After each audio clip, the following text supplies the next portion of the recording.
Hello and welcome to The Deal. I'm your host, Ed Clark. It's another Saturday, August 15th, 2020, and thanks for joining us today. We're back after taking a week off. Lots going on, and we couldn't take another week off. We need to talk about what's going on in the news. And fortunately for us today, we have our panel in, Val Atkinson, our resident political science professor, formerly at North Carolina Central University, now author and host of Connections on WFXC and WFXK in Raleigh, and Dr. Felecia Harris, who's down at University of North Carolina, Charlotte, who's going to be with us in just a second. We got a lot to talk about, and the first thing that's on everybody's mind is Kamala Harris being chosen as the running mate for Joe Biden. I'm not going to waste a whole lot of time. I'm going to go right to our experts. Val, tell me what your first thoughts are about the choice of Kamala Harris by Joe Biden. Well, I had already made up my mind, Ed, and thank you for having me on your show again. I had already made up my mind that I was going to be satisfied with any choice that Joe Biden made, because I thought he was considering a good group of people, and it really didn't matter. One thing I had not considered was that Kamala Harris, his eventual choice, had more experience in running campaigns and didn't need close supervision to manage her part in this ticket. I looked at the fact that she had been a district attorney, had been attorney general, state of California, had been a U.S. senator, and she had run her own presidential campaign until she dropped out. So that's 4 or 5 races that she's run unassisted on her own. So as Joe Biden is out doing his part, trying to battle Donald Trump, we don't have to worry about Kamala Harris holding her end up with Mike Pence. I think it was a great choice. We didn't need to pick somebody from a state that we consider to be a battleground state. We needed somebody in there who could hit the ground running and be a good partner for Joe Biden, and I think he made a good choice. Well, let me turn to Dr. Harris. Dr. Harris, I told you guys the last time I would have voted for a monkey if a monkey was running with Joe Biden. I don't care who it was.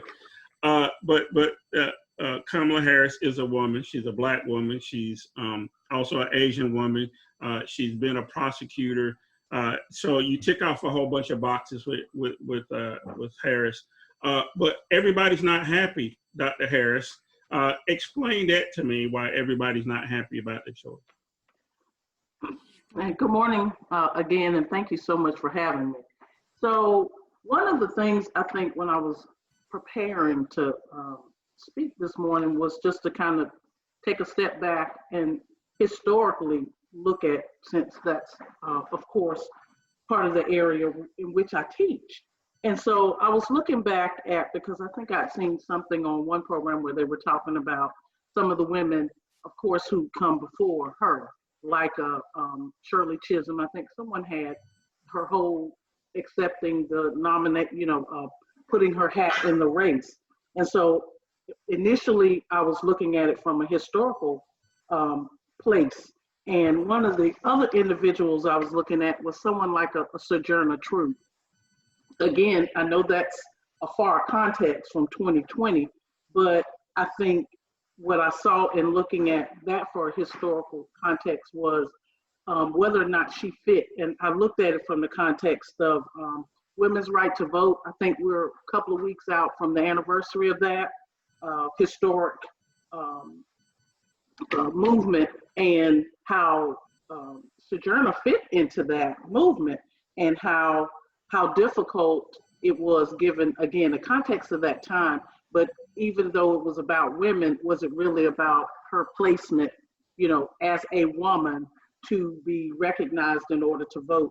And it was interesting to look at some of the historical information, especially as she went around the country speaking on behalf of this movement, and how divided, I'm not using another word, how divided people were once she was there to speak. I think one of the examples I think I had in my notes was she was speaking at a women's rally, and during that time, there was always questions about women who were out speaking, whether or not they were really women, were they, a man in disguise. And I know with Sojourner, there are a couple of times where they know she had to disrobe, and she was this very statuesque, tall, I think she was like 6 feet woman. So she had this great presence. But there was always some discord about, whether or not her fitness to even be, up talking to these groups as it pertained to women and women's rights, when, we look at our country at that time, African Americans didn't have rights. So when I was thinking about Kamala Harris, I think, part of my thoughts had a lot to do with the historical context of this, and then how were people going to accept it. And I know we were talking earlier, I was initially a little bit surprised with how not only kind of the bigger leadership we have in place that has had so many negative things already, but how we as African Americans still have to deal with who's Black enough. I think I put down the word, who's Black enough, not Black enough. So I think in looking at her nomination, those are some of the things that, we're going to have to have down so that people understand that. Yeah, I hear you. I want to remind the folks you're watching The Deal with Ed Clark, and that was Dr. Felecia Harris, and Val Atkinson is in with us. And obviously we started off today talking about Kamala Harris, and I think it's going to permeate the conversation today. We're going to end up talking about this a lot, Val. But I think what it points out is that you can't make everybody happy. That the role of president, and in this case, vice president, is not supposed to be the popular person, because we tried that in the last election, Val, and we got this guy who didn't even get the popular vote, right? But he was able to get enough to make this thing work out for him to become president. And people wanted to give him a try, supposedly because he was a good business person and that he was going to bring change. That experiment has failed as far as I'm concerned. And I think we may need to get back to having politicians run politics. I mean, am I overstating the thing about qualification, or are people really qualified or not qualified to be president? In my opinion, I think Trump has proven that you got to have some qualifications. No, you're not overstating it, Ed. I think you're spot on. One of the things that I think we need to consider in this case, in this circumstance here, is the fact that this election is so important. We may not have the luxury, we may not have the time to try to bring everybody on board and answer questions and make sure people's fears are allayed and those kinds of things. We don't have time for that in this election. We've got to get this guy out of office. He's about to kill the country. We've got to get him out of office. We got to get some sane people in office and get back to politics. From time to time, there have been instances where we in the African American community had to explain to some of our outliers, well, you're not looking at it this way, or you're not taking in consideration X or Y. We don't have time for that this time. Everybody is going to be impacted negatively if you are a person of color, if we don't remove this guy from office. It's as simple as that. Now, on January 21st, January 22nd, we can have this conversation. about what's going on and who's the best for this and why this is true and why that's not true and so forth. We'll have it. I'll lead it for you. But right now, let's just go vote and get this guy out of office. Any conversation that's not about that, we are really putting the cart before the horse. Any conversation that's not about strategic and tactical ways and means of removing Donald Trump from office, of making sure that we apply all of the pressures that we can, maximizing the vote, and doing those kinds of things that we need to do. Any other conversation is almost wasted time. And I, like the good doctors on our show, Felecia, really, I kind of tune it out just a little bit, and I don't let it get into my head and get into my mind about why this, why that, and why not the other. I am so finely tuned, Ed, and focused, and you accuse me of that quite a bit. I am so fine-tuned into making sure people understand their rights and responsibility in the electoral process. That's my number one, my number 10, and all numbers in between. I hear you. But Dr. Harris, I do want to get back to one thing before we run up on a break. You were talking about, not being Black enough and the whole notion of, some folks, African-American folks, not feeling Kamala Harris. What is that about? Other than the fact that she is light-skinned, but there's a reason for that, right? Her mother's from India and from, so that's an excuse for that. Her father's from Jamaica, but last I saw in the United States, when you're born here, you're eligible to run for president, and we've already seen the same kind of birtherism kind of thing going on. But what is this with Black folks? She went to Howard. She's an AKA. I mean, how much more Black do you need to be for some folks? Well, and this, again, we see as this whole notion of colorism, where, I mean, we can go all the way back to even looking at this process during, chattel slavery, and that it was a mechanism to divide. And so this whole notion of Black, not Black enough, well, we had, again, many years ago, 8 years ago or so, we had an African-American woman, First Lady. Well, then, there was this whole chatter again during that time about, well, Michelle Obama was, what was some of the terminology, a ghetto girl. She's from the South Side of Chicago. Now we have someone, who is, from California, her education, she's a senator, and, there's still the chatter again about, is she Black enough? So colorism, we know, has been utilized, to divide. And it's interesting because if we look back to women and Black women in general, we know Black women in South Carolina really turned the tide for Biden. And we know people are looking at how that transpired and how African-American women can turn the tide in terms of voting today.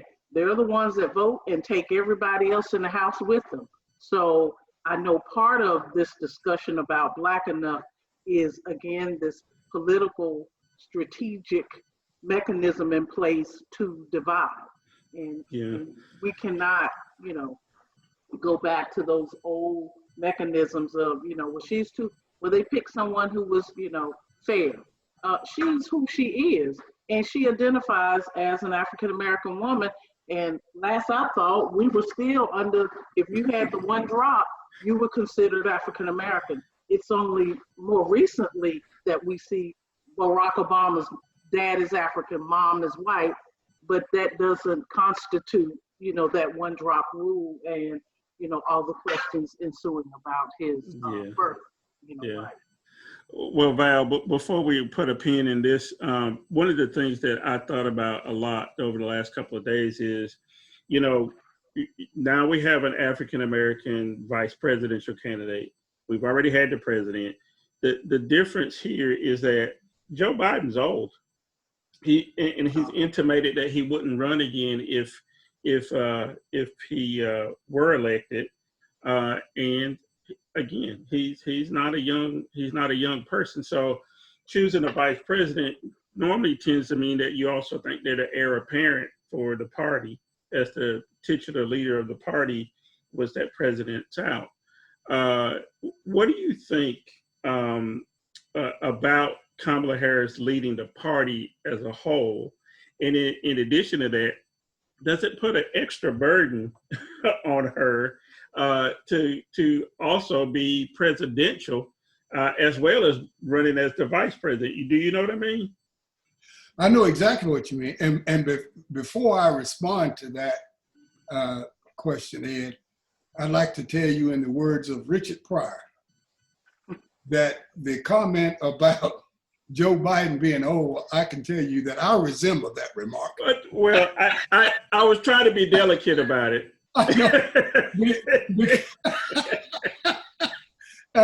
I resemble that remark because I am actually older than Joe Biden. Well, you don't look it. Well, like I said, I resemble that remark. But at any rate, that's one thing that we've got to take in consideration, is that the vice president is one heartbeat away from being the commander-in-chief, for being in charge of the United States of America. So the question becomes, what about the 3 a.m. phone call, and how do you handle it? Can they hit the ground running? All of these questions about leadership and capability. And I think somebody like Kamala Harris can do those kind of things without question. I would feel more comfortable with her in that position at 3 a.m. in the morning, in that position where the president has become ill or whatever. I'd be more comfortable with her than I ever could be with Mike Pence or Donald Trump or any of the other 11 folks that Joe Biden was looking at. I don't think that's a question. I think that's a plus. That's a plus for Kamala Harris to be that close to the presidency, that we can feel comfortable should something befall our leader. And whether or not it happens, we hope and pray that it doesn't. But if in fact it does, I feel comfortable that she can do a very, very good job as chief executive. Well, you know what, that's a good answer. We're going to put a pin in it right there. We're going to take a break, and when we come back, we got a bunch of other stuff to talk about. We want to talk about voting. We're going to talk about mail-in voting. We're going to talk about the Postal Service. We're going to talk about the Democratic National Convention coming up next week. It's going to be all on Zoom and a whole bunch of other stuff. So stay right there. We'll be right back in just a minute. Right now, 1 in 5 eligible people in this country are not even registered to vote. And I know it's not because people don't care. We all care. The only way to make change in this country is to get out and vote for the change you're looking for. What if this year we actually did that? What if this year every eligible American decided to step up and be a voter? What can actually happen when we all vote? Imagine the kind of leaders we can elect.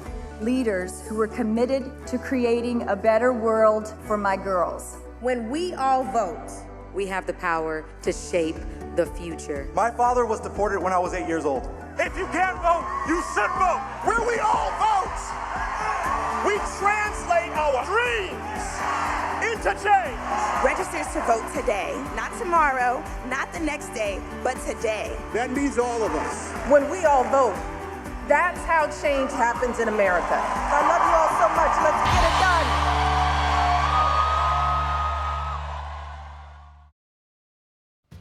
It takes less than 1 minute to find out if you may have prediabetes, and you can do it here. So what are you waiting for? Just go to the site.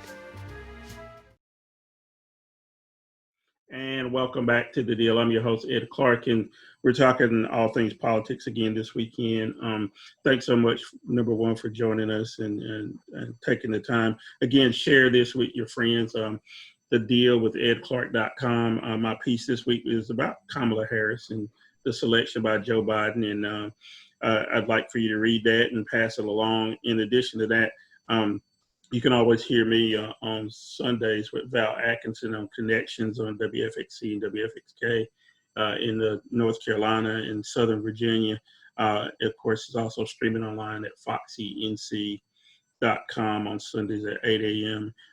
When we left, we were wrapping up on talking about Kamala Harris and her being elevated now to be the leader apparent of the Democratic Party. I mean, obviously, we got to get through the election first, but we'll see what happens. I think she's very capable, despite all the criticisms that are being thrown right now. We'll just wait and see.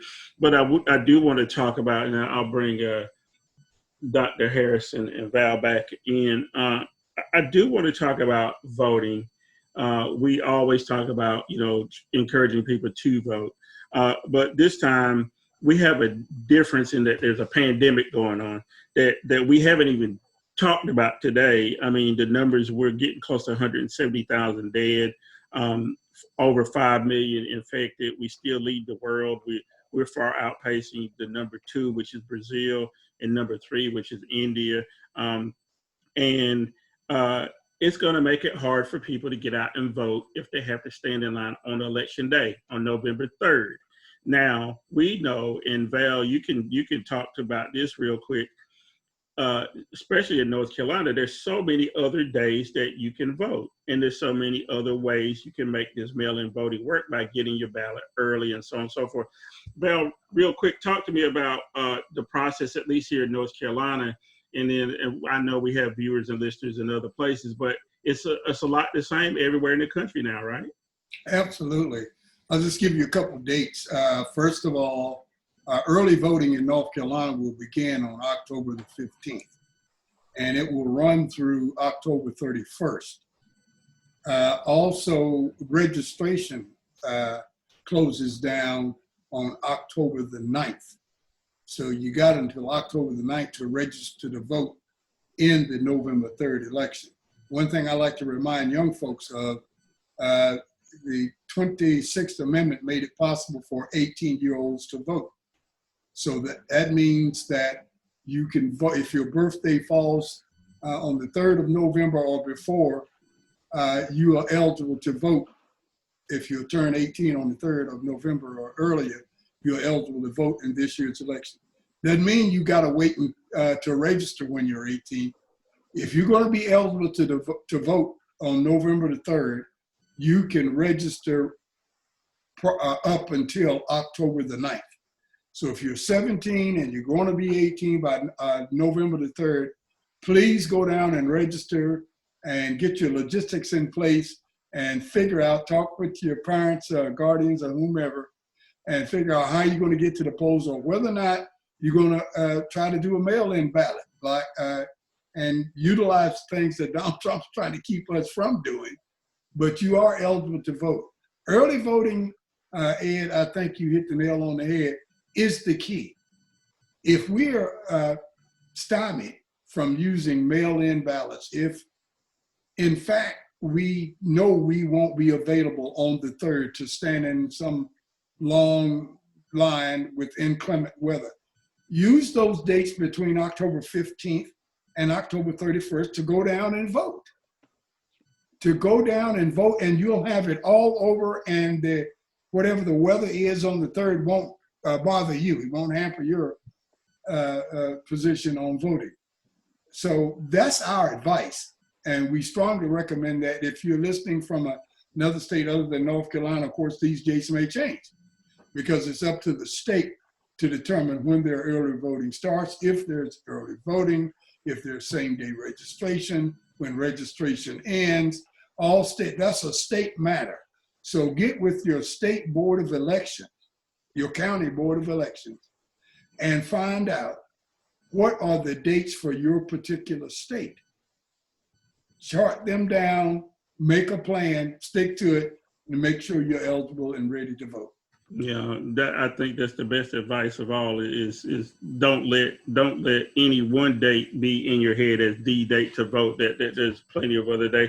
Dr. Harris, then I want to turn to you. We talked a little bit about getting out to vote, period, and taking people with you. what's your plan? How do you plan to handle it in your family, and what should folks be looking to do to ensure that, you know, we don't get caught up in this whole story about mail-in voting? I know it's a way to do it, but it's not the only way. What do you plan to do in your own family? Well, I know, and as we were talking about earlier, I know, you know, the transportation, I think, is going to be an issue, but with the young people, because of, you know, so much technology, making sure they understand, given all the barriers that are appearing out of the box right now, that we may have to go back to the old-fashioned way of standing in line, given we're in the midst of this horrific pandemic. So just trying to make sure people get out, taking as many people to the polls, the early voting. I always take my mom and my sister early voting, just because my mom's in that kind of age range now where she's going to be, you know, highly vulnerable to exposure. But just going back to the old-fashioned way that we used to vote. I know I was looking at some older material where they were talking about, you know, African-American women and African-American women in particular during voting rights. I think I was looking at some of the amendments, and one of the last amendments that was made, and I want to make sure I have the dates right since people will be listening, is the one that was done that was named after Fannie Lou Hamer, Rosa Parks, Coretta Scott King, Barbara Jordan. I'll go down the list, and that was like 2006. So we know the power that we have, and it is not a coincidence how, you know, our presumptive vice president candidate is being already polarized. Yeah. Because we know they know that we come out and vote, and as pillars of our families, we're primarily the ones that are going to make sure that people get out and vote and are not afraid to say, did you vote today? Did you vote today? Or get on the phone and call and say, did you get out and vote? Did you vote? So I think it's going to be critical for us, particularly African-American women in our households, to make sure we take our family members, friends, colleagues, peers, whoever, making sure that they get an opportunity to vote where it might not look like, again, what's going on with the mail system and vote, mailing your vote, your vote in, where we may not have the luxury to think of that process as being a safe process. So go back to the old way of doing it. Go stand in line. Make sure you know where to go. I think Val said, make sure you have all your credentials, whatever that is, you're registered. You know, in this day and time, you know, you would think people would, you know, not have waited so long to register, right? You think everybody's already registered. I'm like, are you registered first? Are you registered? Let's make sure you're registered. But yes, making sure that they get out and vote, and take it upon ourselves to, you know, have that as a responsibility. Now, if you're okay with who's in the White House now, then of course that's a different discussion. But if we do want to have change, because that's the great thing about our country is we do get to vote about who's there. And when you don't vote, I think I was talking to my sister, and she was talking this last election, she didn't vote for anybody. And I said, a no vote oftentimes ends up the person that maybe might not be the most qualified in, because you didn't participate in the process. So wow. Gonna be well, let your sister know I need to talk to her. Val, that brings up a good point about, you know, getting people out and the whole effort of you know, get out to vote. I know you're part of a fraternity. I can't remember the name of it. You might have to remind. And I know you guys are doing some things. And since Kamala is AKA, I know there's been a lot of talk about the Divine Nine doing things. Can you talk to me about specifics that maybe your fraternity is doing to try to encourage people to get out to vote? Yeah, well, I am a member of that great fraternity, Kappa Alpha Psi fraternity. Oh, right, yeah.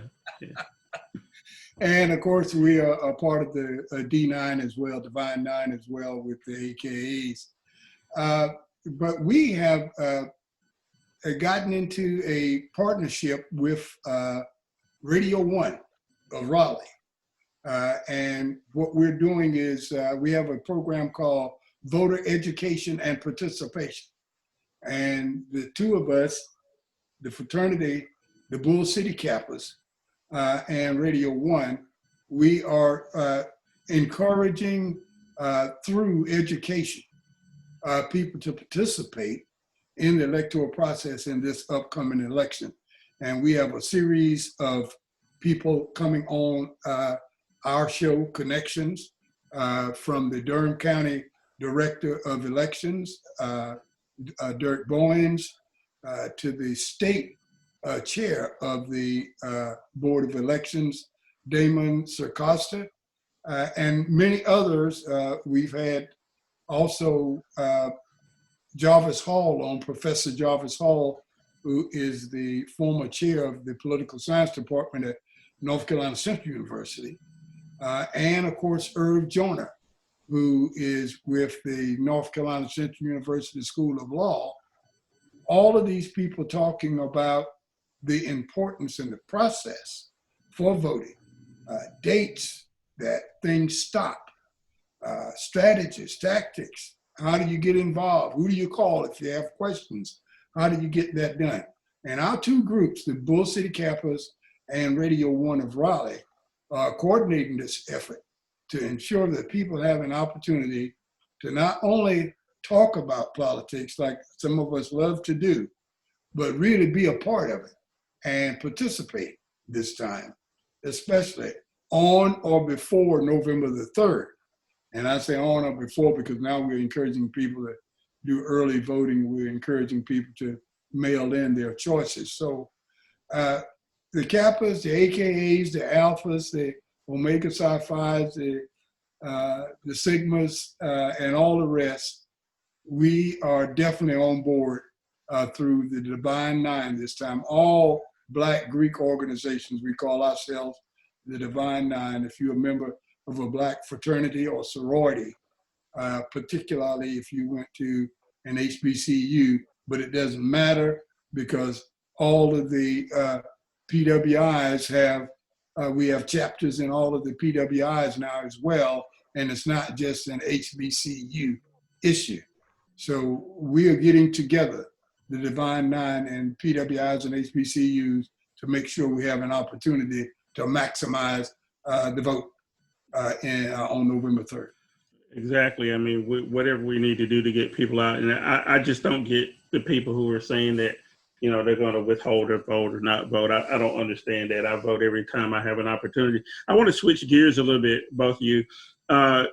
Next week, the Democratic National Convention starts, and it's going to be an unconventional convention. It's going to be on Zoom primarily and broadcast around, you know, without people being there, carrying the signs and doing all the, you know, things. And so all the speeches, people are going to be remote or whatever. And the reason for that, we know, is because of COVID-19.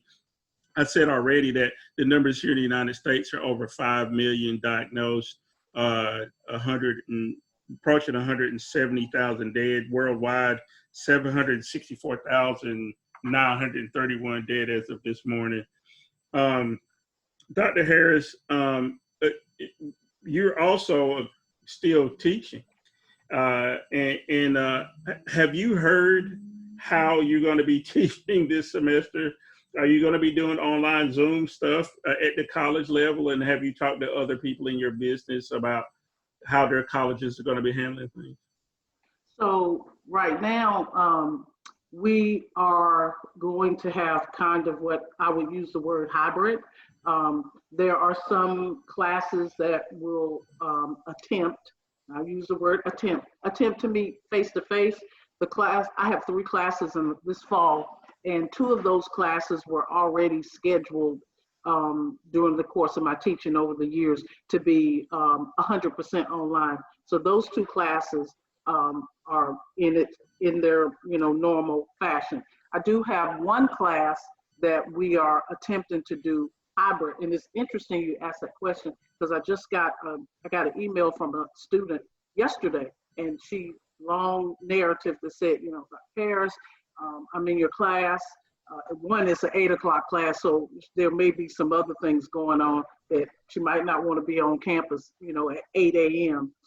In the morning. But she was expressing her concerns about being in the space for face-to-face. I will say that class is a smaller class. I think I have 11 students, and as long as it stays in those parameters for that space, we will be fine. But that class, I think, will have up to 20. Once it's 20, I'm not quite sure what kind of decision making we will make, just because strategically having the space so everybody's safe, including myself, will be interesting. So we are offering classes, both 100%, certain specific classes. Some of the lab classes, I know they're again deciding how to deliver those, whether they're going to be half and half, or divide the class up in such a way where you can space in the lab space. So I know UNC Charlotte, as well as Chapel Hill and lots of other campuses in the UNC system are opening like that. Some people, I do have the choice, I will say on the front end, I do have the choice as a faculty member to ultimately decide whether or not for my classes they are 100% online or on Zoom or WebEx, or if safety precautions are in place, then I can deliver it face-to-face. So it's going to be an interesting fall semester, to say the least. Well, Val, and that makes me think about the other issue around colleges is sports. There's some conferences that already announced that they're just not going to do football this fall. They may try in the spring, but some of the conferences, especially the Southern schools in the SEC, they're talking about trying to go ahead and have a season. I have some issues with Southern college football coaches in general, because I think they treat the players like they own them, but that's a whole nother issue. Realistically, is there going to be a college sports fall season at all? They may attempt to have one, Ed, but I don't know how long it'll last. The question becomes what happens after 6 or a dozen or 2 or 3 dozen people turn up positive from testing. And in order to stop the spread, one school closes down. That affects the schedule of 4 or 5 other schools. They close down, and after a while, it becomes questionable as to whether it's worth it or not. Getting back to your first point, your lead-in point about Southern coaches and whatever, I want to talk about the culture of the conference itself, the SEC, the Southeastern Conference, the ACC, Atlantic Coast Conference. Those type conferences are made up of primarily Southern states, especially the SEC. This is a way of life. Football has become a way of life. It's more than just seeing who is going to win a football game. It means everything to them. You have people that would not walk on the same side of the street if they saw a person of a different race coming toward them. They definitely wouldn't allow their daughters and sons to have friends of a different race. And yet they sit in front of the TV on Saturday mornings and root for 22 black guys running up against each other and saying, hey, that's my favorite guy wearing his jersey and so forth. It's paradoxical. There's an issue here. It's become a part of their life. I go back and I hearken to the movie with Jamie Foxx, Django Unchained. I'm sorry. Django, yeah. Mm-hmm. Django I'm Michigan. In that particular portion where they had slaves fighting each other on the living room floor, and they were looking at it as just a sort of a game, entertainment. And actually, a hammer was given to one, says, hey, finish the job, and he killed him right there on the floor.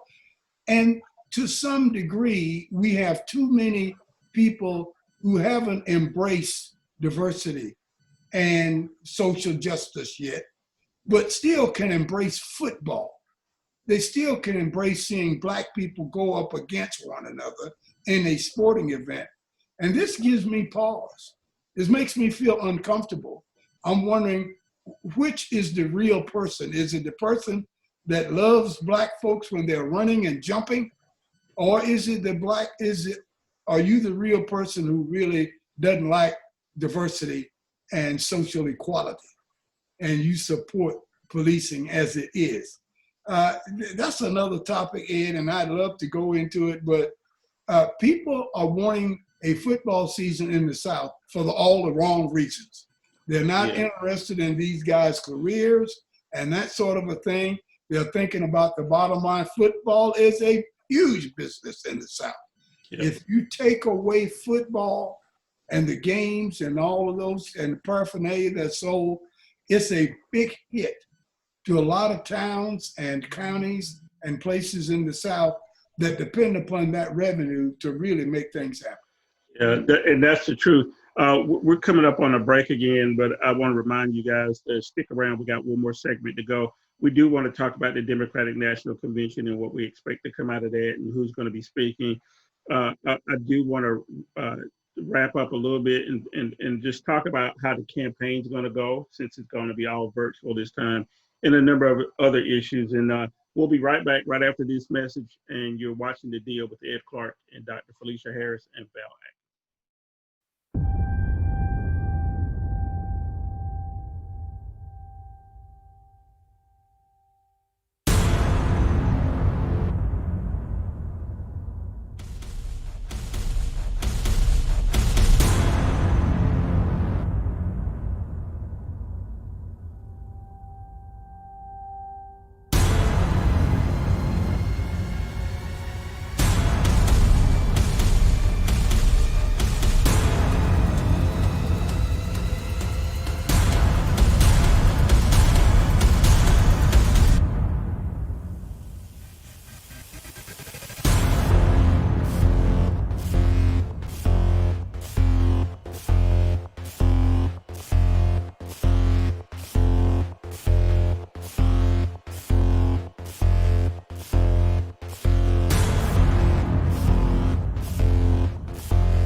More than 20 million Americans are out of work, struggling to make ends meet. But Trump says, today is probably, if you think of it, the greatest comeback in American history.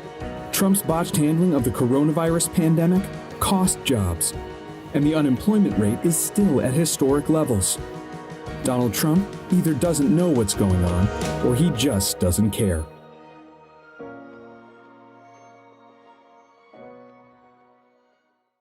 And welcome back to The Deal. This is our last segment. Thanks for joining us on Saturday, August 15th. Man, time is flying. We're 80 days out from the election, and we've been talking about Kamala Harris. We've been talking about the Postal Service, mail-in voting. We've been talking about voting in general. We just ended up with a discussion about college and what college is going to be like. And I do want to turn to how our life has changed because of COVID. Dr. Harris, I want to start with you. I think you got on a T-shirt. I'm not sure what's on it. I think it says something like the new normal. And I want to, and that's provoked me to talk about in this segment the new normal. We're doing this via Zoom, just like a lot of people do. If you watch any of the news programs, people are doing the news from home or anywhere, right? Everything is going virtual. Talk to me real quick about how COVID and navigating around COVID has changed how you interact with people, and where do you see that going anytime soon? Is this going to change anytime soon? Well, I think the one of the biggest things that people have had to make the adjustment is the in-person fellowship that comes along with doing something like this, where we're used to being in a different space. So for some people, it has probably been a huge demarcation from how they've conducted themselves, most of their, working lives. And so I think about like church, for example. Most people, when we're thinking about, church and religion and how that's facilitated, this is a huge paradigm shift that you're either on, a conference call on your phone, or you're in a space like Zoom or WebEx, etc. So I think, trying to transition, especially if we're looking generationally, we're in a generation that we actually, transition from, the real big servers in the room to now these small handheld devices where your phone is pretty much a computer as well. So I think part of the shift, of course, now has to be for health and being able to use all this technology that we've built over the years to be able to navigate our space. So as I explained to my own children, this space we're going to encounter for a while until, there are, I don't know what's happening right now where the vaccines are, but before we can get a handle on health-wise what this is going to look like, I think this is, again, like my husband's shirt, the new normal. This is the new normal. This is the new normal in terms of, it's almost Star Trek-like. This is the new normal in terms of being able to communicate, and it's going to have tremendous effects. I know in teaching, and again, that student that was talking to me, I could hear in her email her anxiety around being able to do the face-to-face versus being able to just only have this online interaction. Even if I'm on Zoom, it's still a different interaction than when you're physically sitting in a classroom where, students can have that interaction. Well, Val, this last 2 weeks, and one of the reasons why we were off last week, I was in some training. The instructor was from Sri Lanka. He was in Australia, and there were students from everywhere in the class. And so he was able to instead of us getting on a plane and flying to where we were supposed to go for the class, which was supposed to be in Austin, Texas, all these people from around the world are now meeting and having these interactions, and it was a lot different. I'm not sure the instruction met all my needs because I had to adjust to all of it being that way. But now, Val, we're going to have a national political convention on Zoom. What is that going to look like, and is it going to be effective, and should they even have it? That's the first question. Should they even have it? Well, technically speaking, there's got to be some things done to validate the process. He has to be nominated. He has to accept before we can say that we have a nominee for the Democratic Party. That goes for the vice presidential nominee as well. So that has to happen. I don't believe there's any rule that says there must be an audience there when that happens. So we're okay that it is virtual. The feeling is going to be different. A lot of things that happen in conventions and situations like that, they feed off of the excitement and energy of the crowd. And that's going to be missing this time. But I think that we have an opportunity here to set the ground pace and place for how these things happen. This is the first one. So we can now set up a paradigm, if you will, as to how it should be done. And we need to set these parameters that are advantageous to us and what we're trying to do. People need to go away from this convention saying, that was a wonderful convention, let's do it again. So when you're building the convention, when you're putting in the various blocks and planks and to build this platform, you need to keep that in mind. How do you have people walking away thinking they had a great experience? And we got some smart people in the Democratic Party, and I think that's what they're probably thinking right now. So I'm personally looking forward to a really, really good convention. Yeah. Well, Dr. Harris, it's obvious that, Donald Trump has not been able to get out and have his rallies. He even had a rally in Tulsa where he ended up killing Herman Cain. I don't know how else to say it. He's dead as a result of getting COVID because he refused to wear a mask and so on and so forth. And finally, it looks like the president has decided that he's not going to have these big rallies. He's tried to have other events. He started back having his daily press conferences, supposedly to talk about coronavirus. That's free media for Donald Trump that other people don't get. And again, it's as a result of Corona. How do you deal with him being on TV every day? Do you even watch? Well, there of course is no escaping, especially if you're news, and I'm a news watcher, so I do watch the news. And I know the other day, I think I was struck by when I'm watching CNN, and I started to count how many segments, so even if he's saying things and for the most part not true, he's getting, again, as you said, airspace.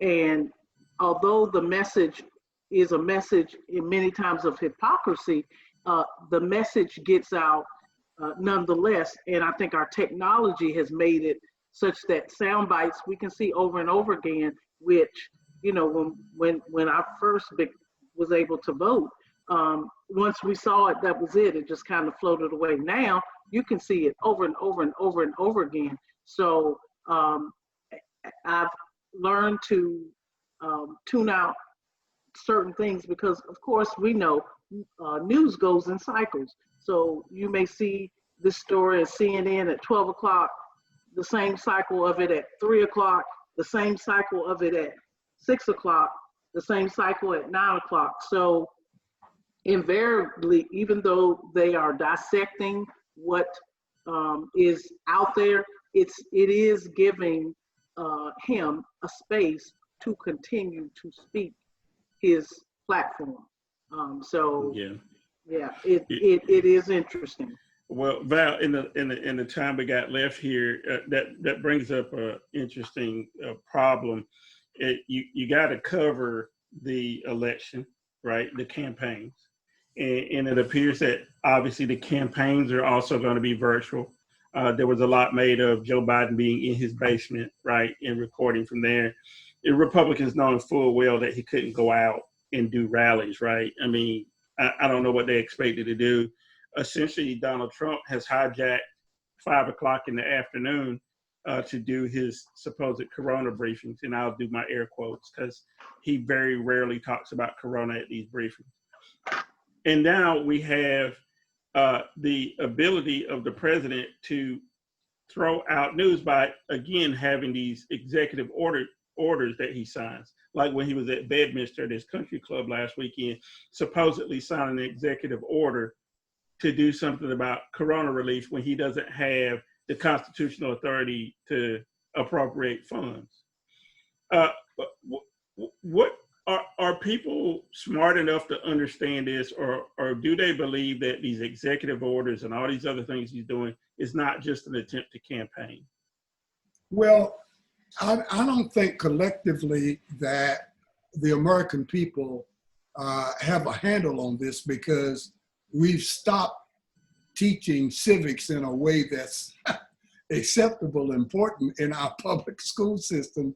So the average American has no idea whose responsibility it is to put a handle on the purse, and who does the consenting. And they have no idea about balance of power and oversight. And so, regardless of what's done, they think that if a president does it, it must be okay. Or somebody would be stopping him or whatever. That's the problem we have, is that you have one party that decides that they are not going to behave as the other 44 presidents have, and they are going to push the law and protocol and everything else to the boundaries. And if you don't like it, do something about it. They have two branches, might as well say 2.5 branches of the government. They have the executive branch, the judicial branch, and half of the legislative branch. And that is problematic. That's why it's difficult for us to stop him or do anything at all. Right now, it's very important that we go to the mat and say, well, if that's the case, what can we do? Vote him out of office. That's the only strategy. That's the only thing that we can do. And that's why voting becomes so important. Donald Trump is taking advantage of things that the other 44 presidents would never, ever have even dreamed of doing or contemplating. So we've got another 80 days or so until the election, and then we've got another period of time until January 20th. Hopefully we'll wake up on the morning of January 21st and we'll look back and think of this as a bad dream. Well, I have nightmares every night, Val. I'm not sleeping well. Well, that means that we're coming up on the end of time here, and I want to thank Dr. Felecia Harris back in North Carolina, down in Charlotte, for joining us today, and then Val Atkinson as always. Before I leave today, I'll force you guys to do this the last time. Tell me something good. What should I, what can I look forward to this week? Tell me something I should be looking forward to, Dr. Harris. Why should I feel good about what's going on? Well, we are a people of hope. So I do have hope, given all the things you said, especially about Kamala Harris and her background. She was able to, hit the ground running without a whole lot of, discord or having to prep or, pre-preparation. So I have hope that, we're going to do great. We just have to keep in mind, vote. Everybody has to get out and vote. I hear get you. Out and vote. Yep. Get out and vote. And Val Atkinson, tell me something hopeful. Why should I be hopeful until next Saturday when we talk again? Well, first of all, I think you should look at the postal department over there. Should be hopeful because the postal union has endorsed Biden and Harris. And of course, you got people who are trying to do things to hamper Donald Trump's effort to slow down the mail. These things are happening within the postal department. So that's why we should be grateful and hopeful that even though he's trying to use the postal services to hold off mail-in balloting, you got people within those services who will be working against him. I'm hopeful for that. Well, there you go. So see, I'm the eternal pessimist, and then I have the optimist on to help me out to set the world right. Again, thanks everybody for joining us. It's always we always run up in this hour really quick, but again, I encourage you to share this with other people, get other people involved. Please go to the website, thedealwithedclark.com. Read my columns out there. Come in on Sunday mornings and listen to Val and I on Connections on WFXC and WFXK in Raleigh. But you can also get it streaming online. They stream it live. We're on right before Al Sharpton on Sundays. And then Dr. Felecia Harris down in Charlotte at UNC Charlotte. Hopefully they can start off and have a nice, safe year there at the university as students come back to campus. And Val, again, appreciate you being in with us. We'll be back next Saturday for the deal. So in the meantime, go out and do something good for somebody this week, and we'll see you next week. You've been watching The Deal.